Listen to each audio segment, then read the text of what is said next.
Hi, this is week 4 fieldwork log for CNT 235. I wasn't able to go to the Boys and Girls Club this week due to a research conference. However, I'm going to try and link the readings this week to other things that I do. So my son's autistic. My oldest son, he's 15 years old. So I have a pretty good idea of the way the school system handles children with exceptionalities or special needs. Um, Honestly, we go to a school that is pretty low in diversity, and I haven't ever noticed them really singling him out, or he's actually kind of flies under the radar. He doesn't have any behavior issues. He doesn't, he kind of does what everybody tells him to do, and he's pretty good about just keeping his head down and doing whatever everyone tells him to do. He's also in Scouts, Boy Scouts.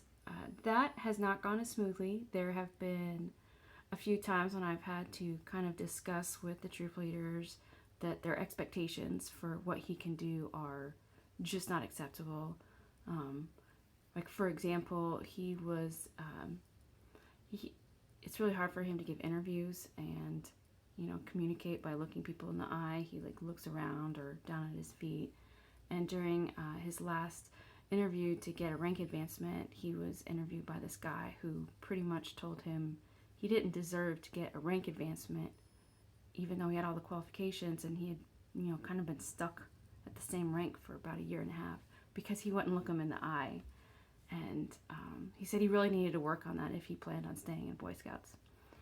And I looked at the man and I said, Carl, we've talked about this. Like, he literally can't do that. Like, he can't do that. And the fact that you keep on asking him to do things he can't do. And he's like, well, I think he could if he tried. I'm like, okay, Carl.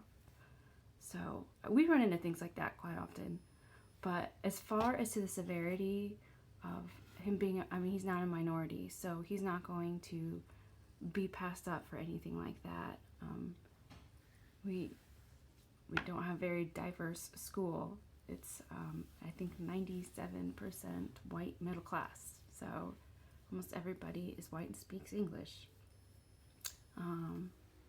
He doesn't really have anything that would make him stand out or require a lot more effort on part of school staff or the kids. Like, he's just kind of able to float along and be okay, which is working great.